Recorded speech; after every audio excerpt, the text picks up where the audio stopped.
Hello class 10 children. तो बच्चों, अब से हम शुरू कर रहे हैं हमारा हिस्ट्री की बुक का पहला चैप्टर, फर्स्ट चैप्टर। क्या नाम है उसका? उसका नाम है the rise of nationalism in Europe. तो इस चैप्टर का आज हम थोड़ा सा पार्ट पढ़ेंगे जो किससे रिलेटेड है, जो इस पिक्चर से रिलेटेड है जो आपको यहाँ पे दिखाई दे रही है। ठीक है, तो इस फ़ोटो से आपको कनेक्ट किया गया है इस चैप्टर से। ठीक है, कनेक्टिविटी बनाने के लिए बहुत बढ़िया इमेज है। फ़ोटो को सबसे पहले आप ध्यान से देखो, फिर टेक्स्ट पे आएंगे। फ़ोटो में देखो बच्चों, यहाँ पे ना स्टैचू ऑफ लिबर्टी हमें दिख रहा है। उसके हाथ में भाई टॉर्च ऑफ एनलाइटमेंट है, ठीक है ना, और ये चार्टर ऑफ राइट्स इसके दूसरे हाथ में है। फिर अलग अलग देश हैं जो अपने अपने देशों के झंडे, अलग अलग लोग हैं अपने देशों के झंडे लिए हुए हैं, है ना। आगे कुछ टूटा फूटा सामान बिखरा पड़ा है, वो क्या है वो भी पढ़ेंगे। लोगों की बड़ी लंबी लाइन लगी हुई है, ठीक, और कुछ लोग पहले पहुंच चुके हैं इसके पास, अपने देशों के झंडे लिए हुए हैं। और ऊपर से जो है इनके देवी देवता, जीसस क्राइस्ट, एंजल, ये सब जो है इनको देख रहे हैं, खुश हैं, आशीर्वाद दे रहे हैं। ठीक है भैया, तो इसको क्या बोलेंगे? इसको नाम दिया है यूटोपिया। ये यूटोपियन विज़न है। ठीक, यूटोपिया क्या होता है? एक ऐसी सोसाइटी, एक ऐसा समाज जो कभी रियल में एग्जिस्ट ही नहीं कर सकता, जो सच में कभी बन ही नहीं सकता। ठीक, तो ये यूटोपियन इमेज किसने बनाई? ये एक पेंटिंग है। अब टेक्स्ट पे आ जाओ आप। ये एक पेंटिंग है जो कि 1848 में बनाई थी। फ्रांस का एक आर्टिस्ट, एक फ्रेंच आर्टिस्ट ने पेंट की थी, जिस फ्रेंच आर्टिस्ट का नाम क्या है? Frederick Sorio. तो 1848 में फ्रेडरिक सोरियो ने ये एक यूटोपियन पेंटिंग जो है पेंट की है। ठीक है, 4 सीरीज़ की थी ये, सीरीज़ ऑफ 4 पेंटिंग्स, 4 प्रिंट थे इसमें। तो ये उसका सपना था, his dream of the world made up of democratic and social Republic. और ये नाम उसने इन प्रिंट को दिया। कैसा रिपब्लिक? डेमोक्रेटिक, यानी कि यूरोप में ऐसे देश बनेंगे जिनमें डेमोक्रेसी होगी और सोशल रिपब्लिक होगा, है ना, ऐसे देश बनेंगे। ये उसने एक सपना लिया है और उसको साकार करने की कोशिश की है अपनी इस पेंटिंग के थ्रू। तो कलाकार के दिमाग में चीज़ें जब आती हैं, जब वो सोसाइटी में वो चीज़ें चल रही होती हैं, उसके अपने मन में चल रही होती हैं, ठीक है, तो वो यूरोप में कुछ इस तरह की जो राजाओं के अधीन है उनसे हटाकर कुछ डेमोक्रेटिक और सोशल रिपब्लिक जो है उन देशों को बनाना चाह रहा है। मतलब वो चाह रहा है कि ऐसा बने। ठीक, अब हम देखते हैं आगे क्या है। तो ये फर्स्ट प्रिंट है उसकी, उस पेंटिंग की सीरीज़ का। shows the people of Europe, America, men and women of all ages and social classes marching to a long train, लंबी लाइन बनाकर, लॉन्ग ट्रेन का मतलब एक लंबी सी लाइन बनाकर जो है यूरोप के लोग, अमेरिका के लोग, जिनमें मैन भी हैं, वुमेन भी हैं, ऑल एजेस के हैं, सारे ग्रुप के हैं, बच्चे बूढ़े जवान, ठीक है, सारी सोशल क्लास के हैं। कोई अमीर है तो, गरीब है तो, किसी भी क्लास का है, वो आ रहा है वहाँ पे और लंबी लाइन में आने लग रहे हैं। और offering homage to the statue of liberty, statue of liberty, है ना। तो स्टैचू ऑफ लिबर्टी को ये होमेज, यानी कि वहाँ उसके सामने अपनी श्रद्धा प्रकट कर रहे हैं। लिबर्टी क्या? आज़ादी। ठीक, तो उसके सामने ये जा रहे हैं, अपनी श्रद्धा प्रकट कर रहे हैं।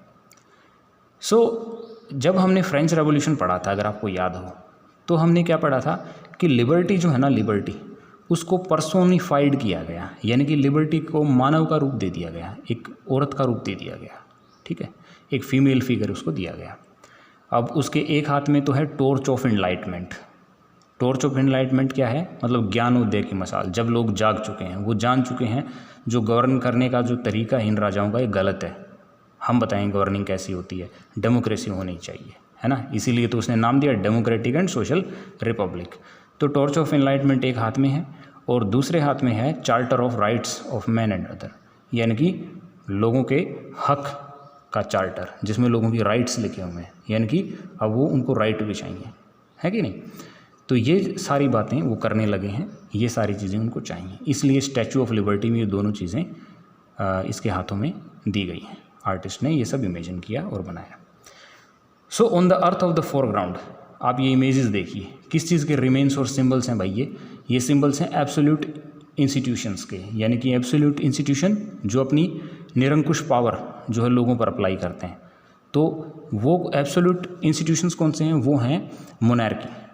तो मोनार्कियल रूल जो है वो ख़त्म हो गया, उसके जो महलों के अवशेष और उनके जो कुछ भी उनके साजो सामान और उनकी चीज़ें, उनके हथियार, उनके मुकुट, वो सारे यहाँ टूटे फूटे पड़े हैं, यानी कि उसको हमने हटा दिया। और देखो सब लोग अपने अपने देशों के झंडे लेकर स्टैचू ऑफ लिबर्टी की तरफ आए हैं, यानी कि वो आज़ाद होने लग रहे हैं। ये है कंसेप्ट इसके अंदर, ठीक है। तो ये सौर्यू का जो है ना यूटोपियन विज़न है बच्चों। तो इसमें जो है ये सारे देश, नेशंस जो है ना, identified through their flags and national customs. तो एक तो नेशनल फ्लैग से इनको पहचाना जा सकता है, और इनकी जो कॉस्ट्यूम है ना, जो ड्रेस है लोगों की वहाँ की, उससे उनको पहचाना जा सकता है कि कौन कौन से लोग कौन से देश से बिलोंग करते हैं और यहाँ पे स्टैचू ऑफ लिबर्टी के पास आए हैं, यानी कि अभी आज़ाद हुए हैं। तो यहाँ पे सबसे पहले लिबर्टी जिनको मिली है वो कौन कौन है भाई? एक तो यूनाइटेड स्टेट और स्विट्ज़रलैंड, ये आ चुके हैं, ठीक है, यानी कि नेशनल स्टेट बन चुके हैं उस टाइम तक। उसके बाद फ्रांस, जो कि अभी अभी आया है, जस्ट रीच्ड, अभी अभी पहुँचा है, ट्री कलर से पहचाना जा सकता है, अपने तिरंगे झंडे के साथ है। फ्रांस का ट्री कलर आपको याद है ना, रेड ब्लू एंड वाइट, ये था। और उसके बाद जर्मनी के लोग आते हैं। जर्मनी के लोगों का झंडा देखो, वो अभी आने लग रहे हैं, वो है ब्लैक, रेड और गोल्डन, है ना। ये देखो 2 फ्लैग आपको दिख रहे हैं, ये हुआ। तो यहाँ एक चीज़, एक बात पे ध्यान देना है, वो क्या है, जर्मनी उस टाइम पे जो है ना एक नेशनल स्टेट नहीं बना था, नेशन नहीं बना था। ये पेंटिंग में जर्मनी को ये जगह पता है कैसे मिली? ये जगह इसलिए मिल गई क्योंकि ये इमेजिनेशन थी सौर्यू की, है ना। उसने ऐसा सोचा। At the time when Sorrieu created this image, German people did not yet exist as a united nation. जब तक सौर्यू ने ये इमेज बनाई थी ना, तब तक जर्मनी के लोग एक यूनाइटेड नेशन बने नहीं थे, ठीक है। तो ये एक्सप्रेशन क्या है? ये एक्सप्रेशन तो उसकी लिबरल होप्स जो है ना, the flag they carry is an expression of liberal hopes in 1848। वो लिबरल होप, आज़ादी की वो जो भावनाएं हैं उसके मन में, ठीक है, unify the numerous German speaking principalities. तो उनको एक करने की एक लिबरल भावना है, उस भावना के तहत उसने ये बना दिया, ठीक है। वो जर्मनी के लोगों को उसने यहाँ दिखा दिया, ये झंडा दिखा दिया, ठीक, ये हुई बात। आगे बढ़ते हैं। Following the German people are the people of. अब जर्मन के बाद कौन कौन लोग आ रहे हैं वहाँ पे? जर्मन के बाद जो लोग आ रहे हैं वो है ऑस्ट्रिया है, किंगडम्स ऑफ 2 सिसिलीज हैं, लंबार्डी है, पोलैंड है, इंग्लैंड भी है, आयरलैंड भी है भाई, हंगरी है, रशिया है, ये सारे आ रहे हैं, ठीक है, लाइन में लगे हुए हैं, यानी कि सब डेमोक्रेटिक बनेंगे, राजाओं से फ्री हो जाएंगे सारे देश, वो ये दिखाना चाह रहे हैं। और उसके बाद जो है ऊपर से जीसस क्राइस्ट हैं, संत हैं, एंजल्स हैं, वो उनको देख रहे हैं। इन्होंने लिखा नहीं, लेकिन मुझे ऐसा लग रहा है एक इंडियन होने के नाते कि भाई वो उन्हें आशीर्वाद भी दे रहे होंगे, क्योंकि हमारे देवी देवता हमेशा आशीर्वाद देते हुए दिखाए जाते हैं, है ना। तो ये हो गई एक बात। आगे देखते हैं। देखो इस चैप्टर में क्या दिखाया जाएगा, तो this chapter will deal with many of the issues visualised by the Sorrieu. तो सौर्यू ने जो चीज़ें दिखाई हैं ना इसमें, उन्हीं इश्यूज़ पे हम बातचीत करेंगे इस चैप्टर में। ड्यूरिंग द 19th सेंचुरी, वक्त था 19th सेंचुरी का, और नेशनलिज्म जो है वो रेज होता है यहाँ पे यूरोप में, और यूरोप का पॉलिटिकल वर्ल्ड और मेंटल वर्ल्ड पे जो इसका क्या असर पड़ता है, कैसे नेशनल स्टेट्स बनते हैं, वो सारे हम इस चैप्टर में पढ़ेंगे, ठीक है। The end result of these changes was the emergence of national state. ये निकला था एंड रिजल्ट, यानी कि नेशनल स्टेट बन गए थे, मल्टी नेशनल डायनेस्टिक एम्पायर्स ख़त्म हो गए थे, ठीक। Concept of the practices of modern state in which centralised power, है ना, ऐसे ऐसे देश बने जहाँ सेंट्रलाइज्ड पावर, एक सेंटर के हाथ में पावर हो, वो सोवरिन थे, वो अपनी पावर खुद जो है उनके हाथों में थी, है ना। सो इस तरीके से वहाँ पे चीज़ें बनी थी। तो लोगों में एक डिज़ायर थी सोवरनिटी की, कि भाई हम अपने डिसीजन खुद लेंगे। वो यूनिफाई हो चुके थे, एक हो चुके थे, ठीक है। और अटैचमेंट टू टेरिटरी, अपनी ज़मीन, अपनी मातृभूमि से उनको लगाव था। तो इन सारे प्रयासों, इन सारी भावनाओं के तहत वो क्या बन गए, एक देश बन गए, एक, ठीक है। तो इस तरीके से वो एक देश बने। तो बच्चों यहाँ मैंने आपको कनेक्ट किया है इस इमेज के साथ। ये इमेज जो फ्रेडरिक सौर्यू ने बनाई है 1848 में, अपनी लिबरल फीलिंग्स के तहत बनाई है। लिबरलिज्म मतलब आज़ादी, ठीक है। डेमोक्रेटिक और सोशल रिपब्लिक इस पेंटिंग सीरीज़ का नाम दिया है, उसका पहला प्रिंट है ये, ठीक है। बहुत सारे यूरोपियन कंट्रीज़ के लोग अपने अपने झंडे और अपनी कॉस्ट्यूम पहने आ रहे हैं, झंडों से उनको पहचाना जा सकता है। लिबर्टी जो है वो पर्सोनिफाइड कर दी गई है, ठीक है। और ऊपर से देवी देवता दिखाए गए हैं, यानी कि भगवान भी ये चाहते हैं कि यूरोप के लोग जो है एक देश, जो अलग अलग जो राजशाहियाँ हैं वो ख़त्म होके एक देश बन जाए, ठीक। तो ये इतनी बात मैंने आपको समझा दी है। अब एक दूसरा कॉन्सेप्ट भी देख लो इसमें साथ साथ, क्योंकि आपके क्वेश्चन जो सोर्स बेस्ड कंटेंट है वहाँ से भी आएगा, और ये बड़ा अच्छा कंसेप्ट है। यहाँ अर्नेस्ट रेनिन की एक स्पीच है जो किस नाम से है, व्हाट इज़ ए नेशन, वो बता रहा है कि नेशन क्या होता है। तो उसने स्पीच एक लेक्चर जो है डिलीवर किया है, कहाँ पे, यूनिवर्सिटी ऑफ सबर्न यूनिवर्सिटी में उसने एक लेक्चर डिलीवर किया है 1882 में। और कौन है ये अर्नेस्ट रेनिन? भाई ये एक फ्रेंच फिलासफर है, ठीक है, अर्नेस्ट रेनिन। तो उसने बताया है व्हाट इज़ अ नेशन। देखो अंडरलाइंड लाइन को ध्यान से देखो, वो उसने क्या किया, उसने क्रिटिसाइज़ किया एक आइडिया को। कौन सा आइडिया? कि भाई nation is a formed by the common language, race, religion और territory.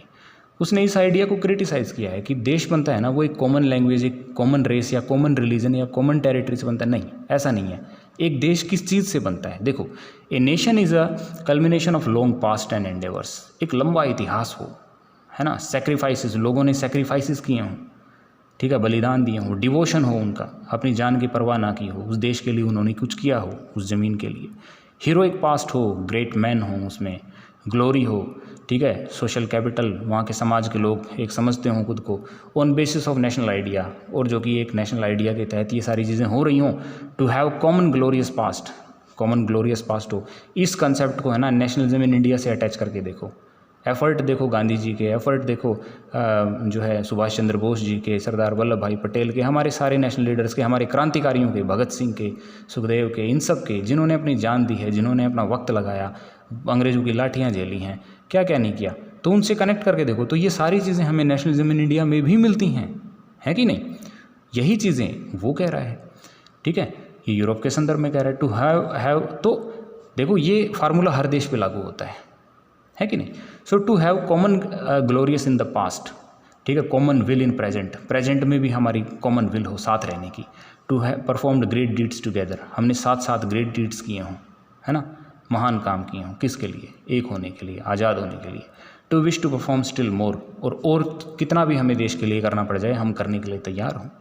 These are essential condition of being a people, है ना। तो तब हम एक देश बन सकते हैं। A nation is there for a large scale solidarity. ये है इसकी स्पीच का सार। What is a nation? क्या है nation? A large scale solidarity, मतलब हम लार्ज स्केल पे, हम एक बड़े लेवल पे एक हो जाएं। सॉलिडेरिटी का मतलब एकता, एक हो जाएं, तो तब हम एक नेशन बन सकते हैं। हमारे जो है उसमें ग्रेट हीरोज़ हों, हमारा एक ग्रेट पास्ट हो, हमने जो है सेक्रीफाइसेस किए हों, ठीक है, और वहाँ पे जो है लोगों में साथ रहने की एक विल हो। तो ये जब सारी चीज़ें होंगी तब, और उनमें लार्ज स्केल सॉलिडेरिटी हो, एकता की भावना हो, तब जाकर लोग जो है एक देश बन पाते हैं। ये लेक्चर है किसका? अर्नेस्ट रेनिन का, जो उसने साबान यूनिवर्सिटी में दिया था। ठीक है बच्चों, तो यहाँ तक मैंने आपको 2 बातें सिखा दी हैं। नंबर 1 तो वो पेंटिंग जो आपको इस चैप्टर से कनेक्ट करती है, ठीक है, जो फ्रेडरिक सारियो ने बनाई। और दूसरा कंसेप्ट कौन सा है? व्हाट इज़ ए नेशन, जो कि किसने दिया था? यहाँ पे अर्नेस्ट रेनिन ने एक लेक्चर दिया था, बाद में ये पब्लिश भी हुआ। ठीक है बच्चों, ये 2 बातें हमने सीख ली हैं। उसके बाद अगली यूनिट है the French revolution and the idea of the nation. ये हम पढ़ेंगे अगले वीडियो में। ठीक है, wait for that. Thank you, bye bye.